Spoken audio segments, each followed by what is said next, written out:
নমস্কাৰ,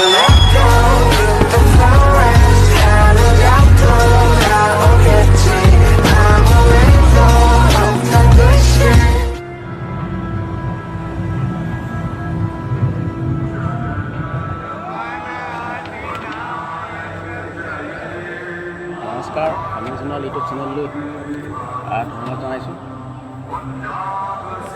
আমি আজি ওলাইছোঁ আপোনাৰ এটা প্ৰগ্ৰেম কৰিবলৈ কাৰণে তৰাণী নৃত্য তৰাণী স্কুলৰ। আজি আমাৰ লগত আছে নতুনকৈ এখন গাড়ী লৈছোঁ, এখন লৈ আজি ওলাইছোঁ অলপ ভাল হ'ব প্ৰগ্ৰেম। মোৰ লগত আছে বিশ্বজিৎ সোণোৱাল, যুৱ উদ্যোগী কৃষক আৰু যুৱ কৃষক।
ইতিমধ্যে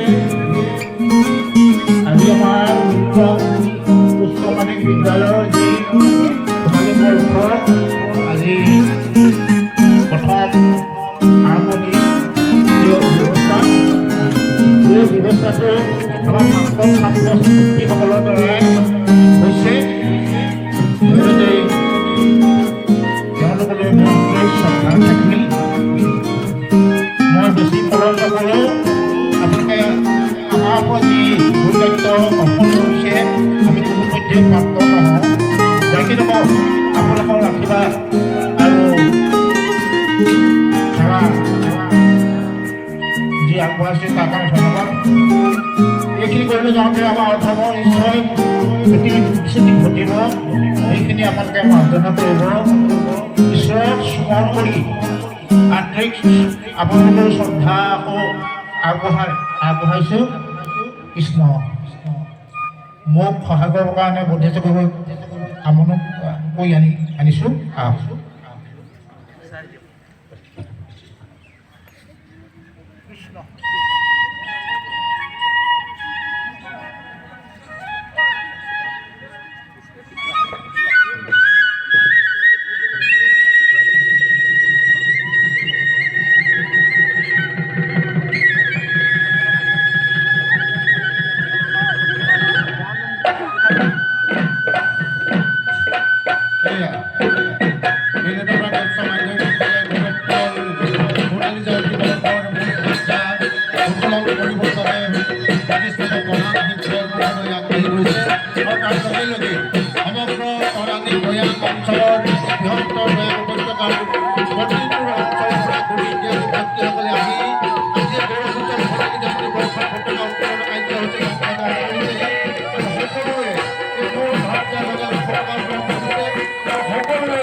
অতিকৈ পিছপৰা অঞ্চলত যি ফলবিলা পেলালেহি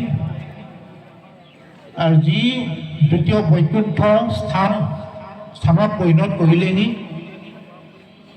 এইখিনি আমি আপোনালোকৰ অভ্যন্তৰীণ সমিতি তথা সোণালী বৰ্ষৰ সভাপতি হিচাপে আপোনালোকৰ ওচৰত সেৱাত কৃতজ্ঞতা জনাইছোঁ। আপোনালোকে জানে এই অঞ্চলত বিভিন্ন গছ গছনিৰে ভৰা, জীৱ জন্তুৰে ভৰা এখন অটব্য হাবি আছিলেই। এই অঞ্চললৈ বিভিন্ন জেগাৰ পৰা মাটি বাৰীৰ অভাৱত পৰি ইয়ালৈ আহিল, এই বনাঞ্চলত সোমালেহি। এইখিনি বহুত ইতিহাস, বহুত এই অনুষ্ঠানটো প্ৰতিষ্ঠা কৰি এই মুহূৰ্তলৈকে নদন বদন কৰি ৰাখিছে সেই প্ৰতিষ্ঠাপকসকল, সেই পৰিচালনা সমিতিসকল আৰু সেই প্ৰাক্তন ছাত্ৰ ছাত্ৰীসকলক। আৰু যদি আমি পাহৰোঁ তেতিয়াহ'লে সভাকবিয়ে এই গীতটো আওৰাব। এয়াই মোক তুলিলে এই কত কষ্ট কৰি খেলত বসুতে খাই এই বোপাই দিলনীয়াও মই বিলাই থৈ আহিলে দেৰিলৈ ভাতৰ কটা তামোল খাই। ইমান ভাল লাগিছে এই মুহূৰ্তত মোৰ মনৰ অভিব্যক্তি প্ৰকাশ কৰিবলৈ বন্ধুবৰ সুমলদেৱে মাইক্ৰফোনত কৈছিল। মই ভাষাৰে প্ৰকাশ কৰিব নোৱাৰোঁ। মই সেইসকলক যিসকলে এই অনুষ্ঠানটো জন্মদিন নদন বদন কৰি সেই আমাৰ এই অঞ্চলৰ গৌৰৱান্বিত সেই ছাত্ৰসকলক জন্ম দিলে, তেখেতসকলে এই বিহু গীতেৰে মোৰ শ্ৰদ্ধা জনাই মোৰ বক্তব্য সামৰণি বুলি ভাবি কেনেকৈ আচলতে তেওঁলোকে মানৱীয় সেই গুণৰ আধাৰত তেওঁলোকে মানুহ হ'ব পাৰে, সেই কামত আত্মনিয়োগ হ'ব পাৰে, এই কথাবিলাক সেই পিতৃ মাতৃসকলে, দেউতাসকলে এইদৰে ভাবিছে। কিন্তু আজিকালি কি হৈছে, ক্লাছ 10 পাছ কৰাৰ পৰৰ পৰা নকৰক, দেউতাকক বা মটৰচাইকেল এখন ডিমাণ্ড হ'লে, মেট্ৰিকটো যদি অলপ ভালকৈ ৰিজাল্ট কৰিলে দেউতাকে বা মাকে ইমিডিয়েট এখন মটৰচাইকেল দিলেই, মোবাইল দিলেই। এইবিলাক চিন্তাৰ এনেধৰণৰ কৰ্মৰ জৰিয়তে আজি আমাৰ নতুন প্ৰজন্ম লোকলৈ গৈ আছে। ইমান কেজুৱেল হৈ গৈছে আমাৰ ল'ৰা-ছোৱালীবিলাক আজিকালি, য'ত কোনো তেওঁলোকে গভীৰভাৱে তেওঁলোকে অনুভৱ কৰা মানসিকতা, প্ৰবলতা আদি তেওঁলোকৰ মনত নথকা হৈ গৈছে।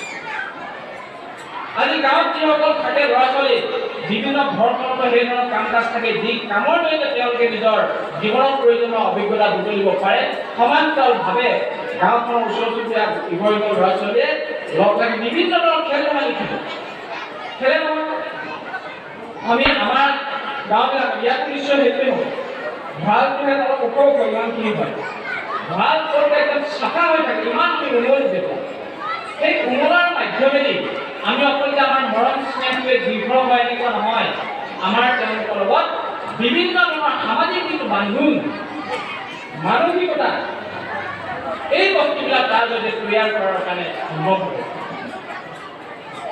আৰু আমি যে খেল ধেমালি আমি এনেই ওপৰতে ভাবোঁ যে এই কিবা এটা খেল হৈছে, কোনো এটা খেল এনেই খেলিব নোৱাৰে। প্ৰত্যেকটো খেলৰে নিজৰ নীতি নিয়ম আছে, প্ৰত্যেকটো খেলৰে নিজৰ নীতি নিয়ম আৰু সীমাবদ্ধতা আছে। যি সীমাবদ্ধতা নীতি নিয়ম পালন কৰিহে আচলতে এই খেল খেলিব পাৰে। সি মাৰ্বল খেলটোৱেই হওক, সি বোলে কাবাডী খেলটোৱেই হওক, সি বোলে আমি যেতিয়া কিবা এটা কৰিছিলোঁ, গোলাগুলি কিবা এটা খেলিছিলোঁ, বিভিন্ন খেল খেলিছিলোঁ। প্ৰত্যেকটো খেলৰে নিজৰ চৰিত্ৰ আছে, নিজৰ নিয়ম নীতি নিয়ম আছে, সীমাবদ্ধতা আছে। এই খেলবিলাক আমি আগতে যেনেকৈ খেলাৰ কাৰণে খেলিছে, সেই নীতি নিয়মত আমি খেলখন খেলবিলাকক খেলটোকে জানিছিলোঁ নহয়, তেনেধৰণৰ নীতি নিয়মে আমাক জীৱনৰ কাৰণে প্ৰয়োজনীয় নীতি নিয়মবিলাকক দিক নিৰ্ণয় কৰিছিল। সেইবিলাকে আমাক সেই নীতি নিয়মৰ জ্ঞান দিছিল, চেতনা দিছিল। আজি সেইবিলাক নোহোৱা হ'ল। আজি ল'ৰাই জন্ম হোৱাৰ জনাজাত হোৱাৰ পৰাই মোবাইল হোৱাৰ পিছত সেইটো আমনি লাগিলে টিভি শেষৰ পিছত সেইটো আমনি লাগিলে মটৰচাইকেল গাড়ী আজি যান্ত্ৰিক এটা অৱস্থালৈ গোটেই পৰ্যবেক্ষিত হৈছে। যিটো যান্ত্ৰিক অৱস্থাত কোনো মূল্যবোধ মানৱতা একো নোহোৱা হৈছে, মৰম স্নেহ ভাতৃত্ববোধ আমাৰ দেশৰ। গতিকে এই কথাবিলাক কিন্তু আমি আনুষ্ঠানিক শিক্ষানুষ্ঠানত কেতিয়াবা নাপাওঁ। আমাৰ সমাজ জীৱনত আমাৰ নিজৰ জন্মঘৰখনত নিজৰ সমাজখনত আমি সেইবিলাক জ্ঞান সেই চেতনা আমি বুটলিব লাগিব বা পিতৃ মাতৃ অভিভাৱকসকলে আমাৰ ল'ৰা ছোৱালীবিলাকক এইবিলাক দিয়াৰ ব্যৱস্থা কৰিব লাগিব। নহ'লে কিন্তু উঠি অহা নতুন প্ৰজন্ম বিপদগামী হৈছে। এনেকুৱা এখন সভাত এনেকুৱা মাইক্ৰফোনৰ সন্মুখত আমি আলোচনা চক্ৰ কিবা পাতি থাকিলে কৈ থাকিলে ইয়াৰ সমাধান নাহে। ইয়াক বাস্তৱ ক্ষেত্ৰত আজিৰ পৰিস্থিতিত সংৰক্ষিত হ'ব পৰাকৈ আমি প্ৰত্যেকজন পিতৃ মাতৃয়ে অভিভাৱকে নিজৰ সন্তান সন্ততিৰ কাৰণে উঠি অহা প্ৰজন্মৰ কাৰণে আমি সেই ব্যৱস্থা ল'বই লাগিব।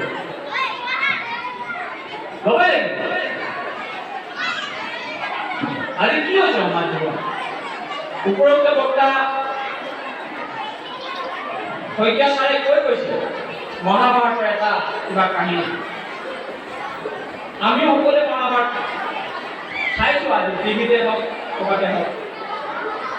ইমান এটা সুন্দৰ এখন মানুহৰ জীৱনটোৰ গোটেই ধাৰণাটো কনচেপ্টটো স্পষ্ট হ'ব পৰা এখন মানে কাহিনী বুলিয়ে কওক বা এখন নাটক বুলিয়ে কওক বা কিবা বুলি কওক।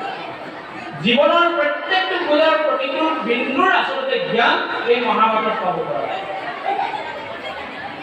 আমি পিতামহ ভীষ্ম আমি সকলোৱে জানো। তেওঁ শপত ল'লে যে বিয়া নাপাতে ৰাজশাসন তেওঁ পৰিচালনা কৰাৰ দায়িত্ব নলয়, যাৰ কাৰণে ধৃতৰাষ্ট্ৰই দায়িত্ব ল'ব লগা হ'ল।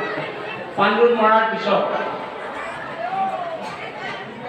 ধৃতৰাষ্ট্ৰ ৰাজশাসন চলোৱাৰ সময়খিনিত পিতামহৰ চকুৰ সন্মুখত ইমান অমানসিক কাৰ্য সংঘটিত হ'ল, ঘটনা প্ৰবাহ ঘটিল। কিন্তু ইমান এজন মানে জ্যেষ্ঠ গোটেই কুৰুবংশৰ এজন অতি জ্যেষ্ঠ অভিজ্ঞ জ্ঞানী সততা নিষ্ঠা থকা ব্যক্তি হোৱাৰ পিছতো সেই অমানসিক কাৰ্য সেই অমানৱীয় ঘটনা প্ৰবাহত কিন্তু এটাও তেওঁ নহ'বৰ কাৰণে কিন্তু প্ৰতিবাদ কৰিছে। নিশ্চুকভাৱে চাই এই কথাবিলাক কিন্তু ভগৱান কৃষ্ণ সেইকাৰণে লক্ষ্য কৰি আছে। আৰু মহাভাৰত যেতিয়া যুদ্ধ হ'ল